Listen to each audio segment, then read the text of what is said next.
Amado e querido Deus, nós nos lançamos em Tuas mãos na dependência total, completa do Teu Espírito. Fala aos nossos entendimentos, fala aos nossos corações e glorifica o Teu nome. Abençoa-nos pelo Teu poder e que toda honra, que toda glória e que todo o louvor sejam dados hoje e eternamente, unicamente ao Senhor. No nome de Jesus. Amém, Pai. Eu convidaria você a abrir a sua Bíblia no texto do Evangelho de João, no capítulo de número 4 e no versículo de número 35.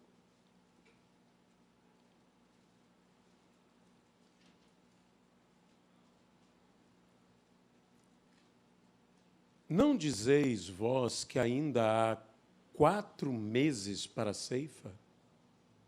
Eu, porém, vos digo, erguei os olhos e vede os campos, pois já branquejam para a ceifa. Que Deus possa abençoar a sua palavra no nome de Jesus Cristo. Amém. Tome seu assento. Eu gosto sempre de me basear no texto escolhido para as celebrações. Isso porque normalmente os pregadores que vêm, nenhum usa o texto escolhido para as celebrações. E eu creio que esses textos, aliás, eu tenho convicção que esses textos não foram escolhidos aleatoriamente. Houve oração, houve busca. Deus falou.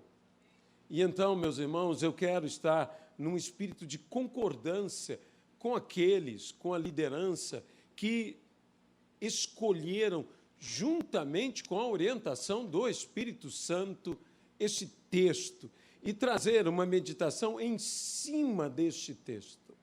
Sei que nós somos uma igreja avivada, somos uma igreja pentecostal e que desejamos a plenitude do Espírito Santo. São dias em que esperamos que o Espírito Santo seja derramado como nunca sobre a Igreja de Cristo, sobre toda a carne. Porque a Bíblia diz, e derramarei do meu Espírito naqueles dias sobre toda a carne.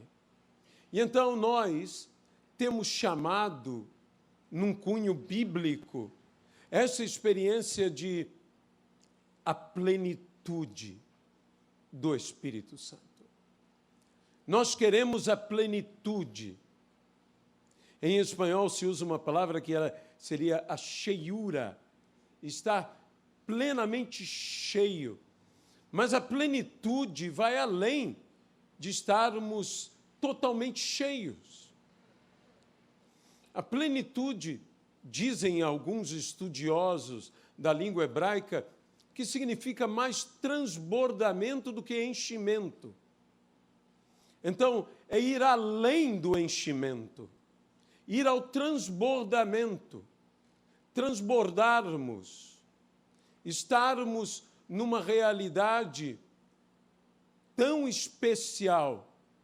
Sabe, eu sempre digo que eu quero ser um vaso transbordante do Espírito Santo, mas tão transbordante do Espírito Santo que ninguém consiga enxergar o vaso, só consiga enxergar o transbordamento.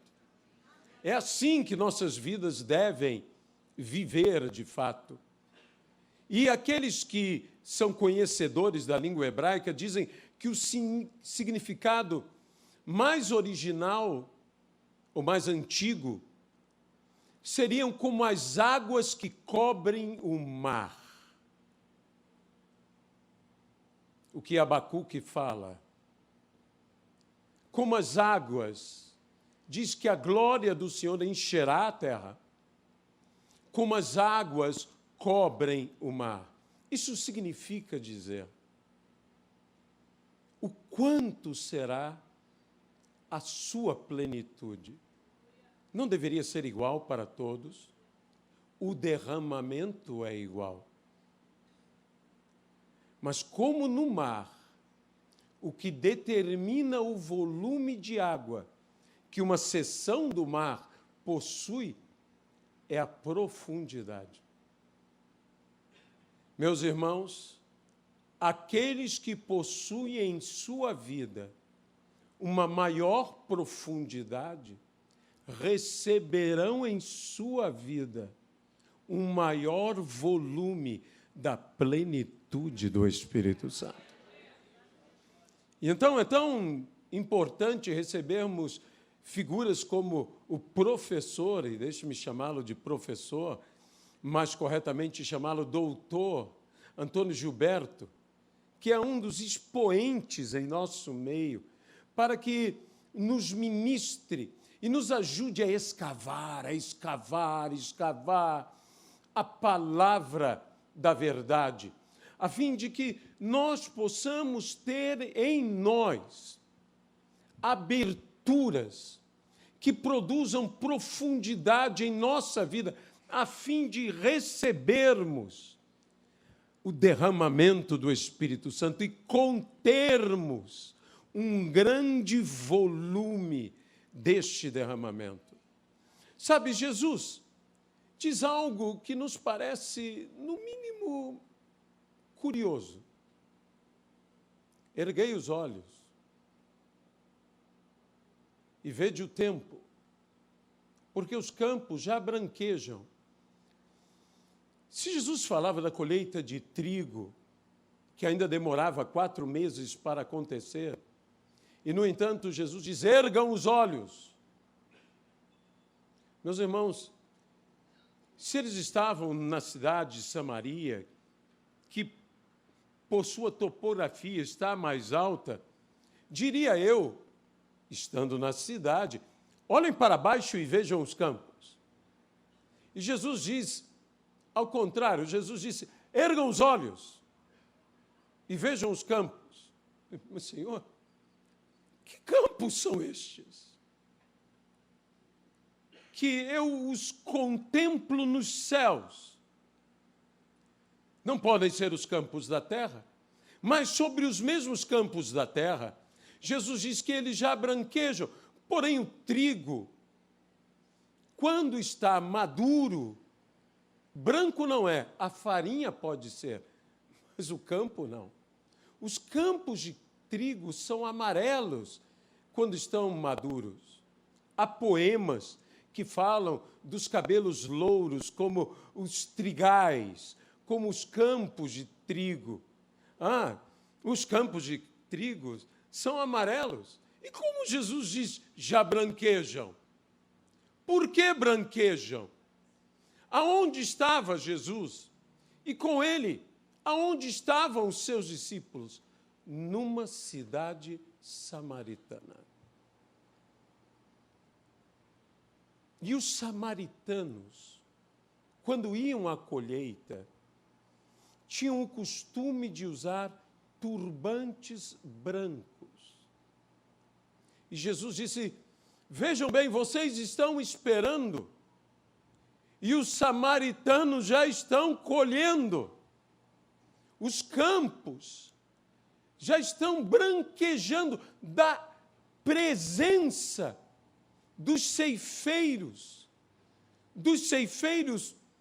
não dos vossos ceifeiros, mas dos samaritanos. Eles já estão, Jesus estava naquela cidade. Jesus acabara de ter seu famoso diálogo com a mulher samaritana, junto ao poço de Jacó. O poço de Jacó. O poço de Jacó, nas Sagradas Escrituras, como todos os poços, era um lugar de encontros. Todas as pessoas iam até lá para tirar água diariamente. E, por causa disso, se tornava um lugar onde havia intensidade de encontros. Jesus teve o encontro com a mulher samaritana teve um encontro com Jesus no poço de Jacó. quando Jesus disse a ela: tenho sede, dá-me de beber. E essa mulher, um pouco grosseira, trata Jesus com todo o seu preconceito como samaritana em relação aos judeus e diz: como, sendo tu judeu, pedes a mim que sou samaritana? Simplesmente ela diz: não. Nesse mesmo poço, muitos anos antes, o servo de Abraão encontra-se com a futura esposa de Isaac, Rebeca. E lhe faz a mesma palavra que Jesus fez à mulher samaritana, disse: tenho sede, dá-me de beber. E eis a diferença de uma para a outra. Pois aquela disse não, e esta, Rebeca, diz: não somente a ti darei de beber, mas a todos que contigo estão, e a todos os animais que contigo estão. A disposição de servir é a disposição dos eleitos, dos escolhidos. Aquele que o Senhor escolher, aquela que o Senhor escolher. O poço de Jacó foi poço maravilhoso de encontros. Foi lá também que Jacó encontrou sua futura amada, Raquel.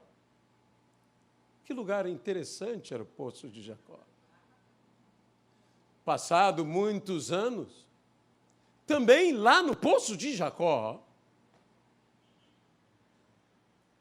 encontra-se outro grande homem de Deus, Moisés,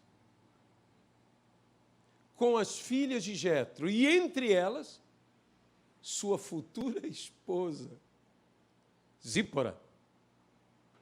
O poço de Jacó era um lugar de encontros, onde Cristo, ainda hoje, no poço de Jacó, quer se encontrar com a sua igreja. O poço de Jacó é aqui, onde da palavra de Deus lançamos e tomamos as águas para podermos beber e dessedentar toda a nossa sede. Mas o poço de Jacó tem a presença de Jesus junto dele. E espera de nós a resposta. E foi naquele momento que os seus discípulos, tendo ido buscar comida para Jesus, insistiam com ele: come, Senhor. E ele diz: não. A minha comida e a minha bebida é fazer a vontade do meu Pai.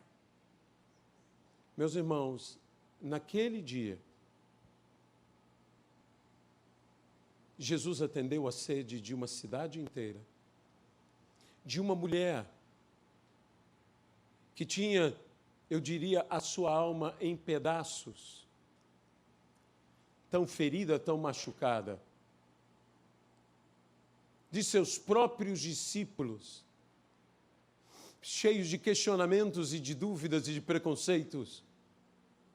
Mas naquele dia, houve uma pessoa que não teve o seu pedido atendido. Jesus. Jesus começou com sede e Jesus continuou com sede. Mas Jesus continuou dando água de beber a todos que vieram a Ele. E eu pergunto: até quando Jesus continuará com sede? Aonde encontrará o Senhor alguém disposto a lhe dar água de beber? Aonde encontrará o Senhor alguém disposto? Veja, os discípulos estavam dispostos a alimentá-lo. Come, Senhor. E Jesus disse: não. Eu tenho uma comida e uma bebida que vós não podeis entender. É fazer a vontade do meu Pai. E quando eu e você fazemos a vontade do Pai, nós estamos dando a Jesus de comer e de beber. E nós devemos ser como bons servos, aqueles que sabem colocar a mesa para o Senhor. E eu colocarei a mesa para o Senhor mediante eu estar fazendo a vontade de Deus nesta vida. Mas, meus irmãos, a ênfase da palavra é: vós dizeis, ainda faltam 4 meses.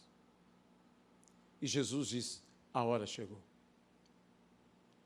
Nós somos, infelizmente, postergadores dos tempos de Deus. A Bíblia diz: hoje é o dia que o Senhor nos deu. Regozijemo-nos. Hoje. Muitos de nós estamos esperando. Sabe, eu tenho em mim que, embora o homem de fé seja um homem de paciência, porque as promessas de Deus são obtidas pela fé, com paciência. E a manifestação de impaciência é uma manifestação de falta de fé na prática. Embora homens e mulheres de fé tiveram que esperar, Abraão e Sara tiveram que esperar o cumprimento da promessa. Tantos nas Sagradas Escrituras tiveram que esperar. Ana, mãe de Samuel, quantas vezes orou, quantas vezes esperou, quantas vezes se desesperou. Mas muitos confundem ter paciência, ter esperança, saber esperar com acomodar-se, relaxar-se. Há coisas que têm urgência e que nós devemos, embora com paciência, embora cheios de esperança e de fé, buscar com urgência. Eu não estou falando sobre um ativismo, mas estou falando de ativar algo, de não somente esperar os tempos, mas fazer com que os tempos se cumpram e até com que os tempos se apressem. A Bíblia diz que Deus, e assim está escrito, apressaria aqueles dias por causa dos seus. Porque se Deus não apressasse aqueles dias de tremenda perseguição, de tremendo sofrimento, de tremenda tribulação, ninguém seria salvo. Deus está disposto a apressar os dias. Deus está disposto a encurtar os dias. A Bíblia nos diz que o Senhor disse a Moisés e aos filhos de Israel: por 40 anos rodeareis esse monte, até que o último seja recolhido aos seus pais. E diz a palavra que no 38º, ouça-me bem, no 38º ano, Deus disse: basta de rodear este monte, disponham-se para conquistar a terra. Um minuto, Deus não disse que tinham que ser 40 anos? E por que no 38º Deus disse basta? Porque o último já havia se recolhido aos seus pais. E para que continuar rodando, se o povo já está pronto para receber a promessa? Para que continuar esperando, se nós já estamos prontos para obter a promessa? Para que continuar esperando a cura, se você já está pronto hoje para ser curado agora? Para que continuar esperando a sua vitória, se hoje tudo já concorre para que você tenha a vitória? Quando Maria, mãe do Senhor, naquelas famosas bodas de Caná da Galileia, disse a Jesus que havia acabado o vinho, a resposta de Jesus a ela foi que ainda não era chegado o tempo dele. O tempo ainda não era chegado. A mesma expressão que eles dizem: ainda não é hora, faltam 4 meses. Sabe, Maria era uma mulher experimentada na fé. Maria era uma mulher experimentada no sobrenatural. Maria era uma mulher experimentada nos tempos de Deus. Maria era uma mulher experimentada na realização do impossível. Essa era Maria. Ela guardara sempre em sua vida a palavra que o anjo lhe ministrara, que para Deus não há impossíveis em todas as suas promessas. Esta é a convicção de Abraão, quando recebe a palavra e tem esperança contra esperança. A expectativa toda, a realidade toda de Abraão era a impossibilidade, mas diz que ele creu que Deus era poderoso para cumprir a sua promessa. Então Abraão creu que o tempo era chegado, contra toda expectativa de sua realidade física, da realidade física de Sara. Abraão não negou sua realidade, ao contrário. Meus irmãos, fé não é negar a realidade. Fé é crer que, apesar da nossa realidade, o milagre acontecerá. Eu não nego a minha realidade. Eu não nego os 4 meses. Eu não nego o que meus olhos estão vendo, mas eu não caminho pelo que meus olhos veem. Eu caminho pelo que meus olhos não veem. Eu fico firme como aquele que vê o que não pode ser visto. Vê aquele que é invisível.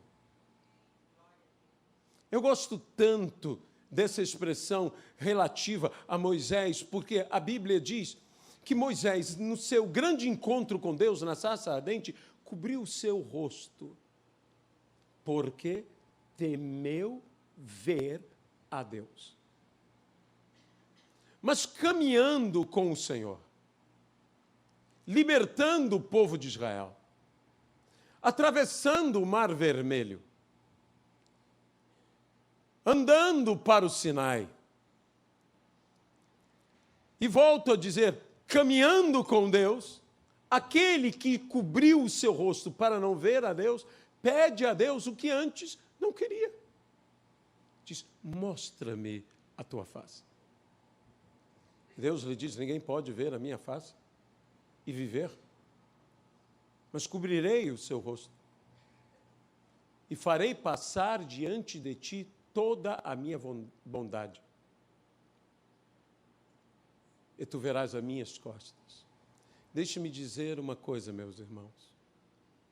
Quando Deus quer se mostrar a nós, o que Deus nos faz ver é toda a bondade de Deus diante de nós. Toda. E quando você vê toda a bondade de Deus, isso só é um vislumbre da revelação de Deus. Uau! só um vislumbre. Você não está vendo uma totalidade. Isto é quase nada, mas é toda a bondade de Deus. Deus ainda tem muito mais para se revelar, para se mostrar a cada um de nós. Você está pronto para viver isso? Isso é o que Deus tem para nós. Isso é o que Deus deseja para nós. Muitas vezes nós temos que crer contra toda a esperança. O que eu espero? Alguns estudiosos dizem a contra-esperança é o que se opõe à sua esperança. Nós temos expectativas e esperanças em fé. Mas existe uma realidade, muitas vezes crua, para não dizer cruel, contra nós. Tudo aponta contra. E nós dizemos, ainda não é a hora, ainda não é o tempo. E Jesus diz, é. Seus olhos olham e dizem, ainda falta 4 meses. Mas Jesus disse, olhe para cima. Deixe-me dizer uma coisa, esse é o nosso problema, a nossa postura. Nós andamos olhando para baixo. Jesus quer que você caminhe olhando para cima. Há um motivo de Jesus dizer, ergam os olhos. Muitas vezes Jesus disse, vocês olham o céu e se ele está vermelho, dizem. E se as nuvens estão assim, vocês dizem. Se vocês sabem ler os sinais dos céus, saibam também saber ler os sinais dos céus, os sinais dos tempos. Saibam ler esses sinais. Eu preciso começar a olhar para cima. Quando o povo de Israel entrou na terra de Canaã, Moisés, antes que eles entrassem, disse a ele, vejam bem, que a terra que o Senhor vos dá não é como o Egito. O Egito é uma dádiva do Nilo, dizem os historiadores. O Egito depende do Nilo. O Egito depende das águas da terra. Canaã é diferente. Canaã depende das águas do céu. Canaã não depende da terra. Canaã depende dos céus. Nós não olhamos as circunstâncias da terra. Nós olhamos as realidades do céu.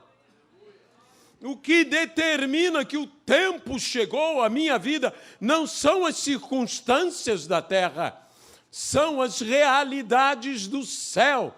O céu governa sobre a minha vida e não a terra. Eles diziam que ainda faltava porque os olhos dele estavam nas circunstâncias terrenas. Meus irmãos, vocês têm uma grande obra a ser feita aqui. Vocês vão edificar uma grande igreja aqui. Não olhem as circunstâncias da terra. Olhem as nuvens nos céus. A Bíblia diz, e o Velho Testamento nos diz, que o ceifeiro, não o semeador tão somente, mas o ceifeiro, olha para os céus esperando as últimas chuvas. As últimas chuvas são as chuvas que determinam a hora da colheita. Dizem que há 7 grandes chuvas, que de grandes não são tantas em seu volume, mas que são as primeiras chuvas determinam o plantio, a semeadura, e as últimas chuvas determinam a colheita.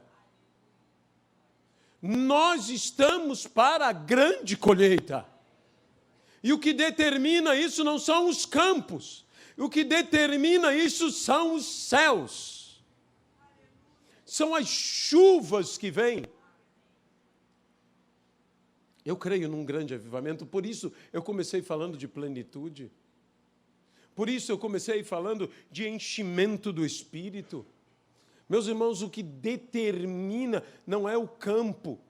A seara é grande. Ela é grande. Eu não preciso ser convencido que ela é grande. Eu quero saber quando começar. Por onde começar? Às vezes é também um grande desafio. Uma vez me perguntaram, como mudar o mundo?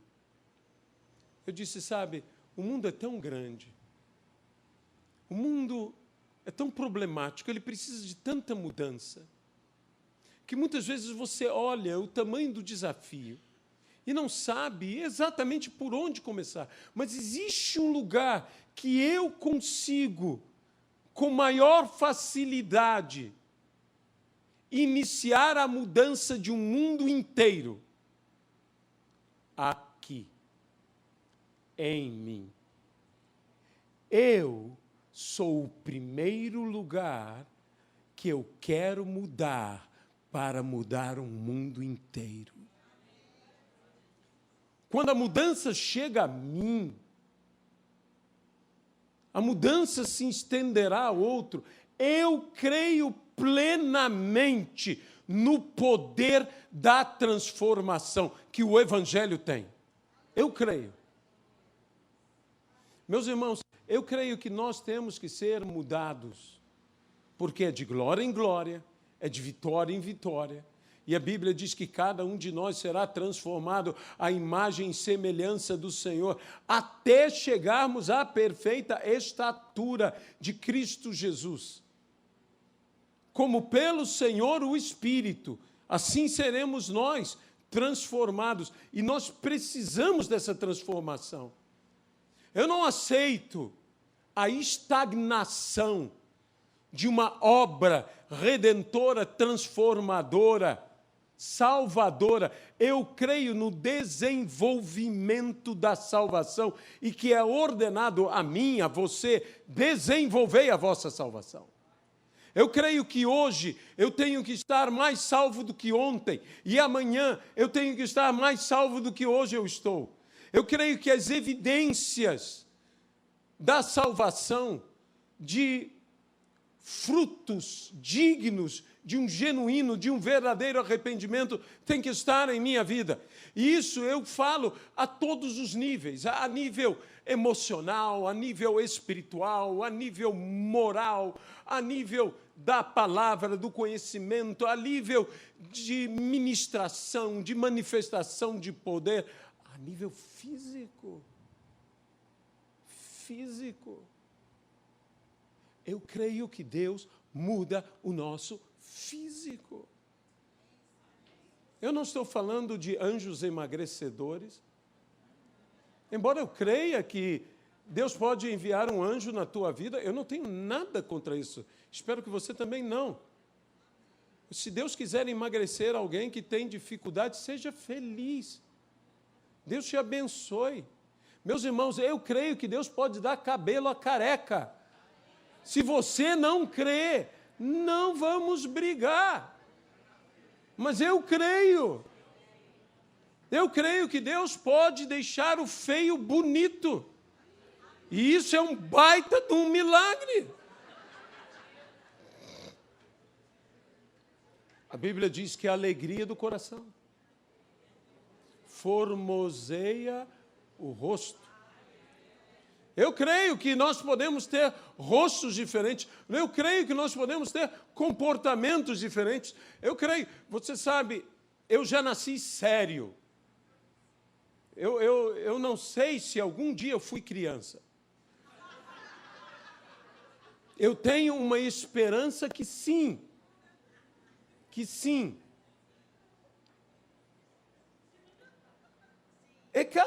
Cada pessoa tem características, mas você pode se render a quem você é, ou render-se à vontade de Deus e dizer: Ele pode me fazer quem eu tenho que ser.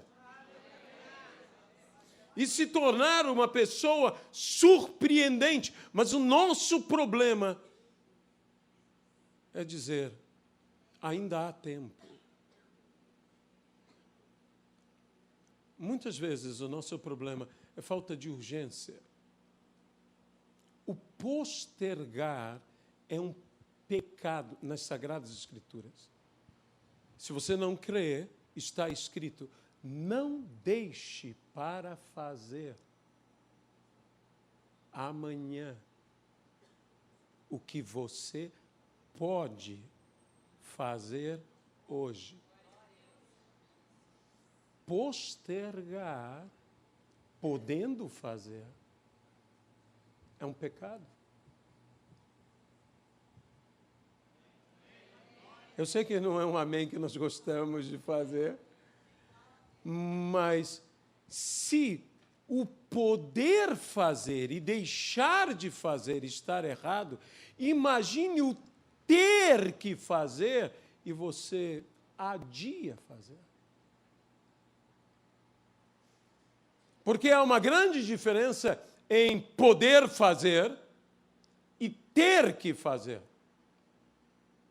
Se você pode fazer hoje, por que você fará amanhã? Isso se chama administração de seu tempo. Se chegou à sua mão a oportunidade de fazer, a Bíblia diz: aproveitai as oportunidades. E então, esse texto tão importante, esse texto que diz: vós dizeis, ainda há tempo. Mas eu digo, os campos já branquejam. Já tem gente chegando antes de vocês. Já tem gente fazendo antes que vocês. Eu tenho tanta coisa em minha vida que eu tenho revisto com esse texto. Eu tenho tanta coisa que eu digo: Senhor, eu já poderia ter feito e eu não fiz. Existem certas situações bíblicas que, inclusive, trazem a nós bênçãos sem fim.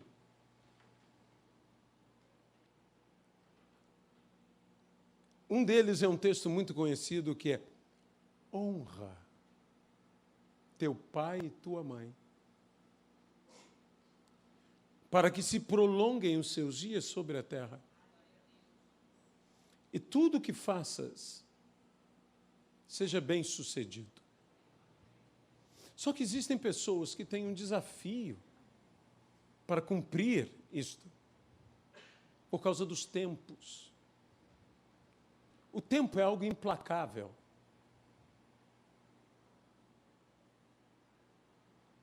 Certo filósofo um dia disse: o passado é algo tão implacável que nem Deus o muda. Pobre filósofo que não entendia que o Senhor transforma o nosso passado de vergonha em glória. Mas os fatos que aconteceram não mudarão. Nisto ele tem razão. O que houve, houve.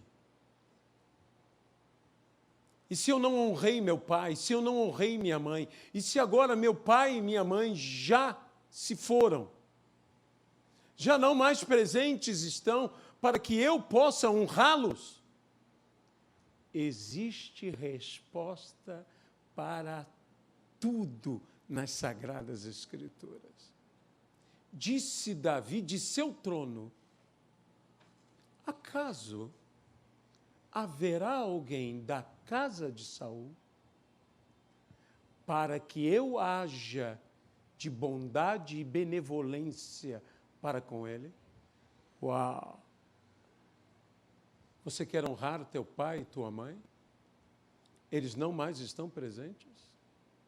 Busque os que são da casa de seu pai e de sua mãe e honre-os. Honre-os. Isso tem a ver com todo tipo de pai, todo tipo de mãe, inclusive os pais e mães espirituais. Meus irmãos, há alguns anos eu tive uma trombose que depois, estudando o motivo da mesma, descobri que era uma mutação no meu sangue que só acontece em família escandinava. Bem, eu sou de família escandinava. E, infelizmente, eu tenho essa mutação em meu sangue. E, por causa disso, eu tive uma trombose de intensa e de longo alcance. Por um milagre, o trombo não se desprendeu e eu não tive uma embolia pulmonar que poderia acarretar num ataque cardíaco e morte. Pela misericórdia de Deus, tudo foi bem. Eu só tenho que me cuidar. Mas, dias depois de sair da UTI, dizendo a todos que fossem à igreja, e fiquei eu sozinho em casa, fui visitado pelo anjo da morte. Muito bonito e simpático, o meu anjo da morte. Eu não sei como é o teu anjo da morte, e tenho certeza que você não tem curiosidade nenhuma em conhecê-lo tão cedo. Mas o meu anjo da morte era muito bem trajado, muito bem arrumado, uma figura aristocrática, elegantérrimo. Eu olhei assim, meu Deus, a morte é assim? Você devia andar em Milão, não aqui. Né? Deveria estar nas passarelas de Paris e não aqui. E a morte me olhou e eu senti. E eu disse então à morte, eu te desafio. Está escrito, honra teu pai e tua mãe, para que se prolonguem os teus dias. Eu te desafio a encontrar um homem nessa terra que tenha honrado pai e mãe mais do que eu. Meus irmãos, eu vivi minha vida inteira, eu jamais saí do Evangelho. Mas eu honrei meu pai, eu honrei minha mãe, eu honrei meu avô, eu honrei minha avó, eu honrei meus líderes, eu honrei minhas tias. Muita gente mais antiga deve se lembrar diversas vezes que eu vim aqui à igreja com todas as minhas tias. Eu botava todas no carro. Ainda hoje eu faço isso com a minha última tia, tia Thelma. É a tia que está ainda conosco, está com 86 anos.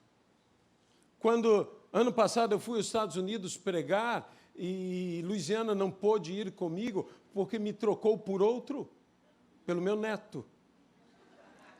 Me trocou pelo meu neto, disse, eu vou ficar cuidando do João Pedro. Eu disse, e eu? Você se cuida sozinho? Meu irmão, quando elas são mães, você perde. Quando elas são avós, você já começa perdendo. Então, eu fui e disse para a tia, quer ir comigo? E minha tia foi comigo. O filho, aliás, o neto do pastor que nos recebeu, o pastor Fernando,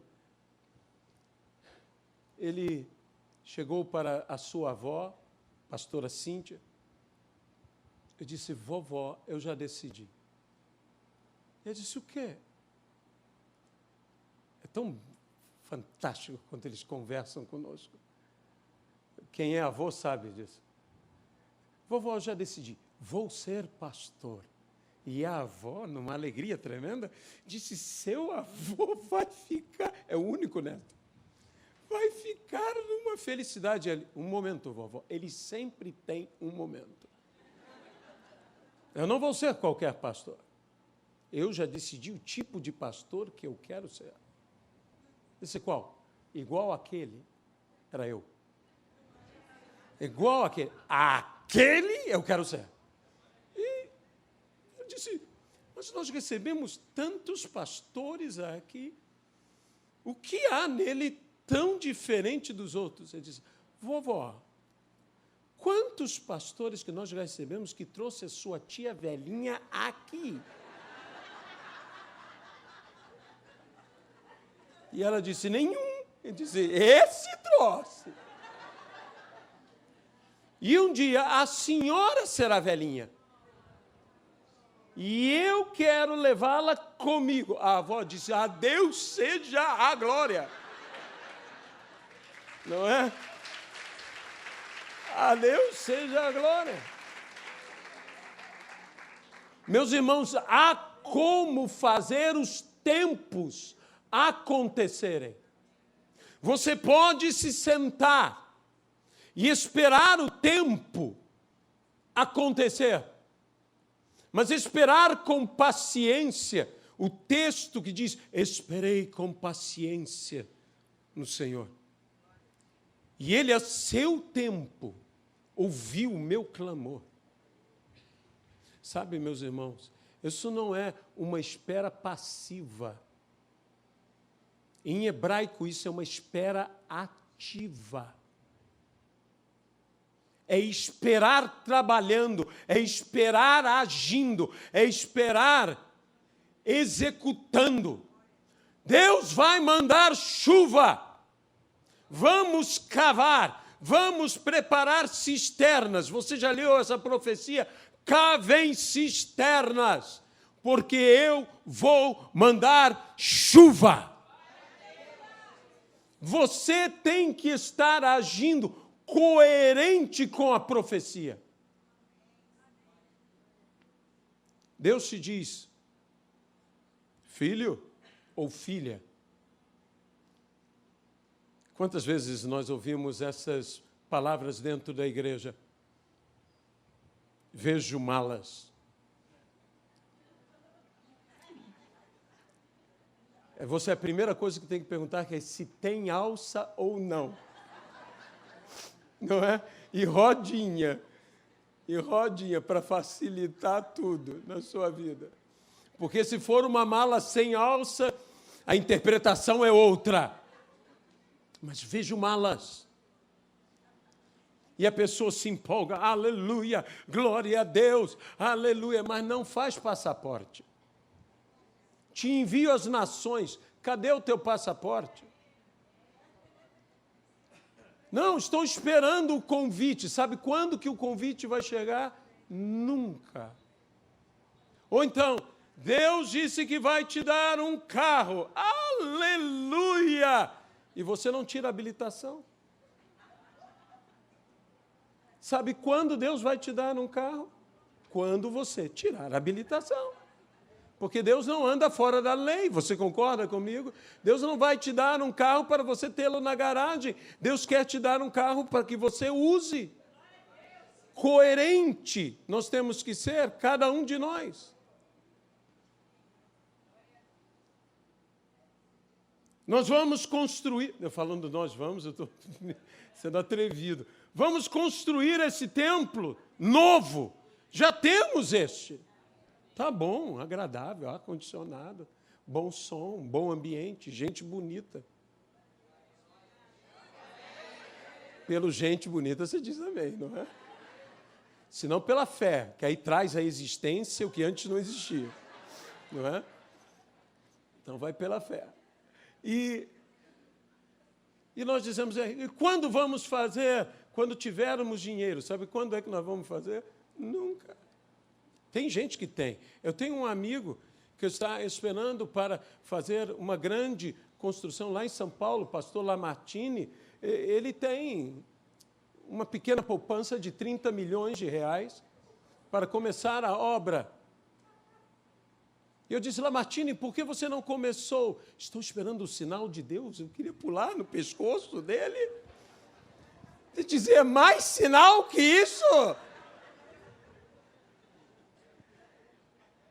É que falta-lhes ainda um novo terreno. E eles estão centro de São Paulo. 30 milhões não é nada, meu irmão. Mas Deus vai dar. Deus vai dar. Meus irmãos, eu tenho um amigo que diz, faça o buraco, e Deus enche.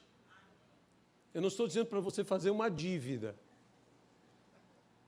Eu estou dizendo que a Bíblia diz, aquele que cavar uma cova cairá dentro dela. Não é isso que eu estou te pedindo para fazer. Eu estou dizendo o seguinte, mãos à obra.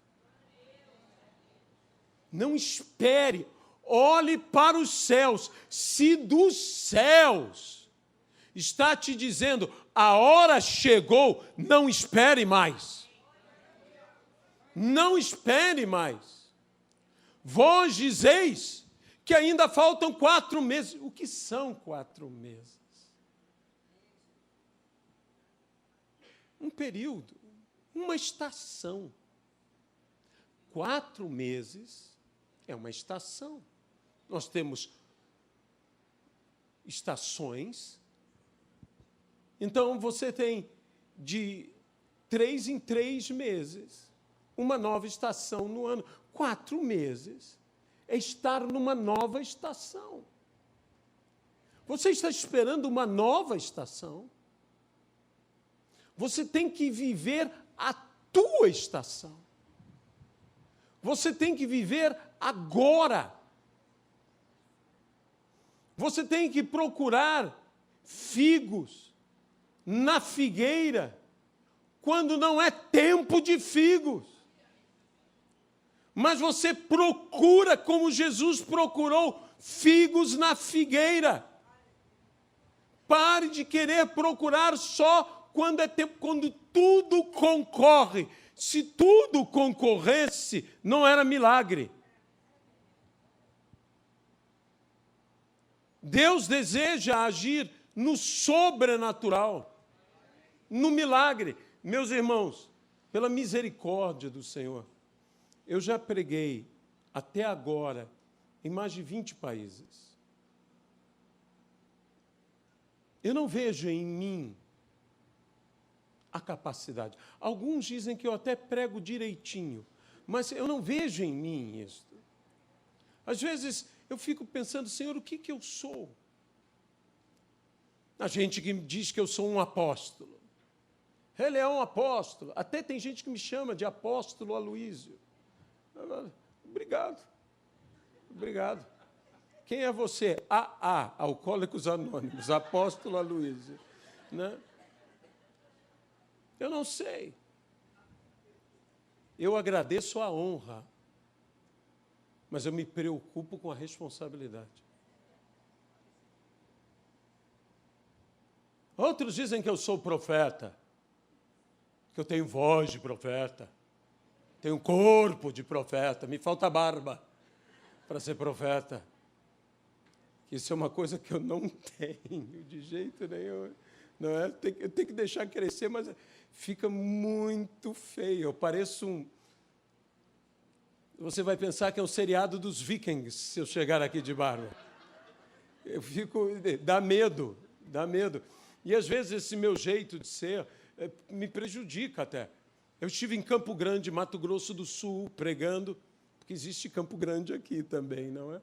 Então, eu estive pregando lá em Campo Grande, e após o culto, o pastor, o filho dele, disse, vamos comer fora juntos. Eu disse, obrigado, sim, podemos. Eu tenho esse vício, eu não consigo parar de comer, eu não sei quanto a você. Mal eu estou comendo de novo. E fui com eles, e como desejava, você pregou muito tempo, quer ir ao banheiro, essas coisas assim. Eu já olhei de imediato, às vezes eu sou prático demais, olho, já sei o que quero, e veio a moça atender, eu disse, eu vou querer isso, isto, e para beber aquilo.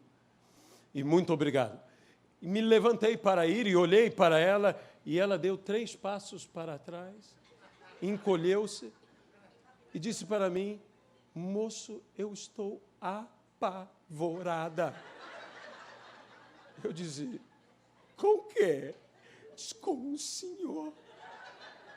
Por causa da voz, por causa do olhar e tudo mais. Eu digo, Senhor, que eu sou um quindim de iaiá, eu sou tão bonzinho, e essa gente leva uns sustos comigo e tudo mais. Essas coisas, meus irmãos.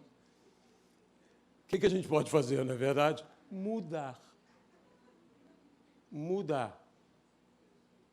Eu não sei se sorrindo muda alguma coisa, mas eu tenho tentado sorrir um pouco mais, e às vezes quando eu estou sorrindo, eu digo, é um assassino frio. Ele está rindo porque vai me matar.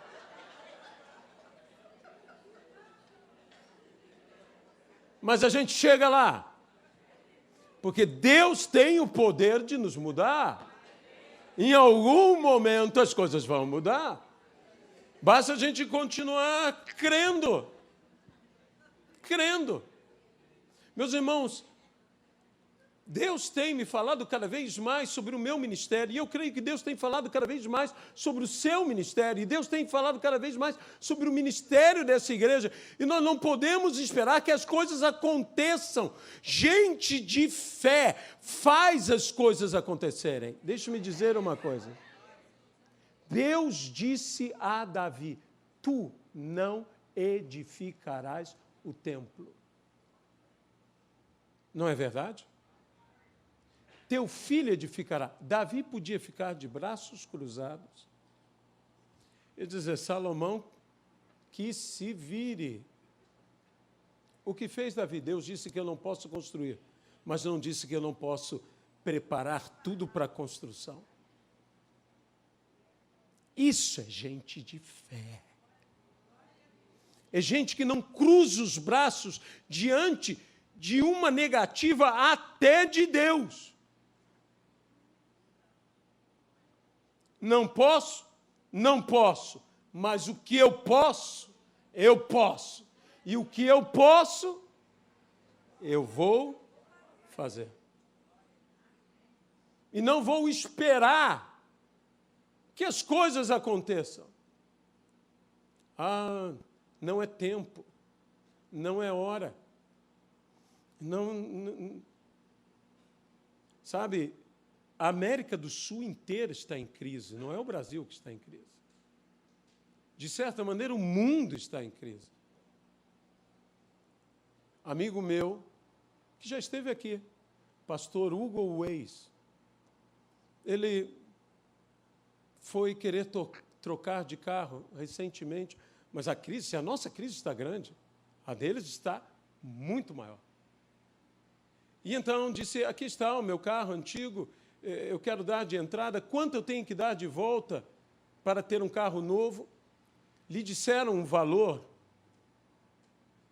e disseram, o senhor vai querer fazer? Ele disse, não há como. Mas o senhor pode pagar em suaves prestações. Não. Estamos abrindo igrejas, estamos fazendo isso. Eu não posso empatar dinheiro meu ou muito menos da igreja. É um momento que eu tenho que abençoar os meus pastores. É um momento... Homem de Deus é homem de Deus, não adianta. Vocês sabem como são essas coisas. E ele disse, não posso, só se Deus fizer um milagre. Para que ele foi dizer isso? Porque ele chega em casa, recebe um telefonema. O senhor é o senhor Hugo Leonardo Weiss? Sim, sou eu. Pois bem, o banco tem aqui um dinheiro para te entregar do tempo que o senhor trabalhou na siderúrgica dessa cidade. Ele disse, deve haver algum engano.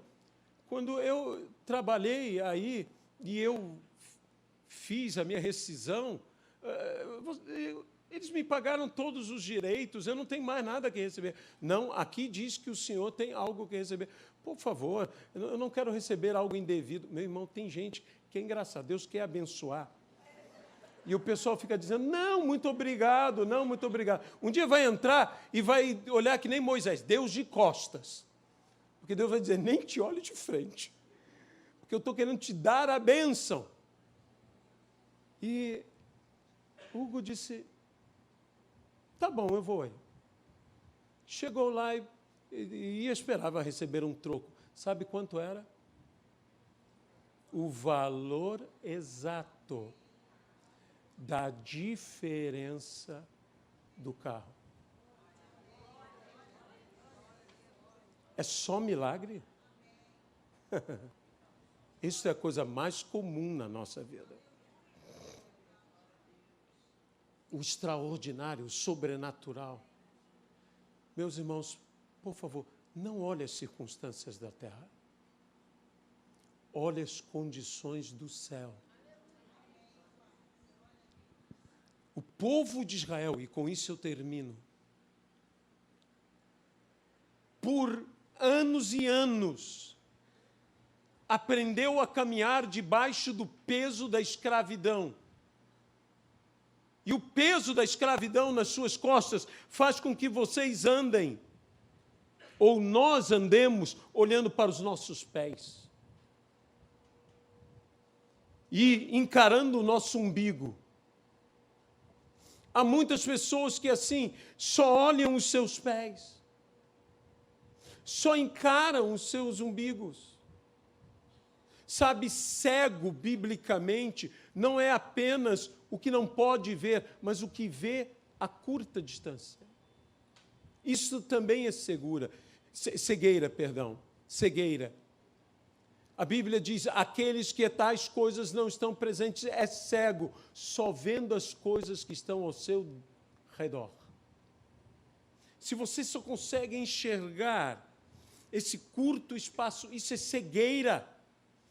Você tem que enxergar longe, e para enxergar longe, você, desculpe-me, tem que aprender a levantar um pouco o seu nariz.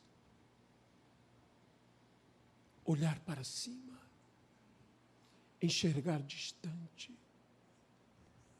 Longe. Deus disse a Abraão, até onde os teus olhos conseguirem ver, isto será tua possessão. Qual é o tamanho da sua visão? Se a sua visão é só isto aqui, é só ao seu derredor, isso é uma cegueira real para Deus. Deus disse a Abraão, sai da tua tenda, olha para o alto. A mesma coisa que Jesus disse, olha para o alto. E eu estou esta noite aqui para dizer a todos vocês, levantem as suas cabeças. Há muita gente prostrada, há muita gente desanimada, há muita gente angustiada, há muita gente atribulada.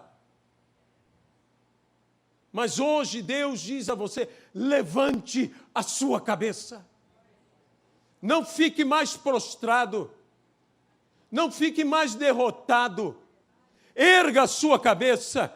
Você tem, diga, na falta muito para mudar a minha sorte. E Deus diz, levante a sua cabeça, chegou a hora. Outros já estão tomando posse, tome posse da tua colheita. E há quem diga, mas eu não plantei. Jesus fala nesse texto. Eu vos envio a colher o que vocês não plantaram. Outros semearam para que vocês escolham. Se você disse, mas não há por onde, como isso vai acontecer? Alguém já cuidou. Sabe, para que Pedro pescasse aquele peixe e da boca do peixe tirasse a moeda, alguém um dia jogou aquela moeda. Alguém um dia perdeu aquela moeda. Aquela moeda não surgiu do nada. Alguém lançou e Pedro colheu. Deus está querendo enviar coisas para você que outros fizeram, que outros semearam, mas você vai colher. Há bênçãos. Reinhard Bunke foi a uma cidade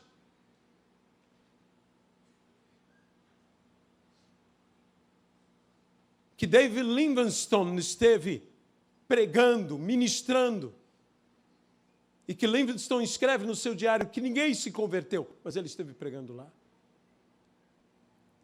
E Reinhard Bunk chega na mesma cidade e dezenas de milhares de pessoas se convertem ao Senhor Jesus. E quando ele estava eufórico, quando ele estava alegre, Deus disse: isso não foi você sozinho.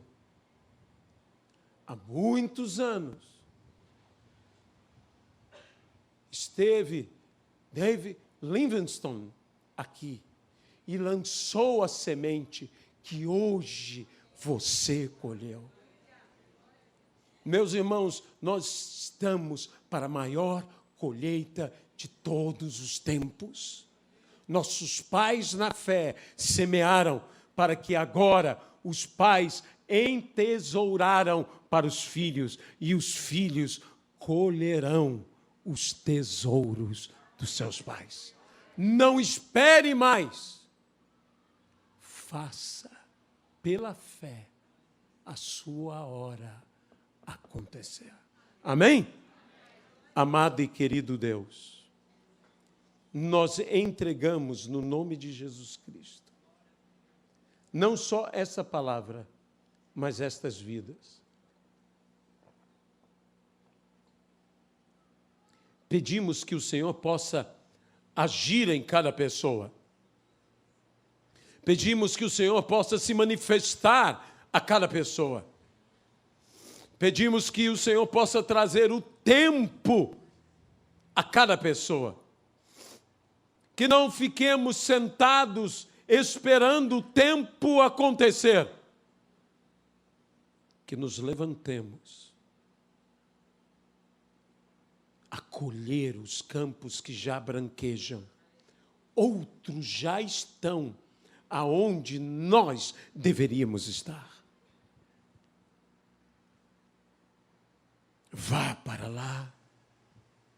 É o que eu ouço, é o que cada um de nós escuta. Uma voz dos céus. Não andamos pelo que vemos na terra. Caminhamos pelos que somos orientados nos céus. Não mais como escravos olhando os nossos pés, mas como libertos olhando o mover da coluna de nuvem e coluna de fogo. Mudando a nossa postura, erguendo os nossos olhos, levantando a nossa cabeça. Hoje o Senhor levanta a nossa cabeça. No nome de Jesus Cristo. Amém, Pai. Amém? Deus os abençoe no nome de Jesus Cristo. Amém.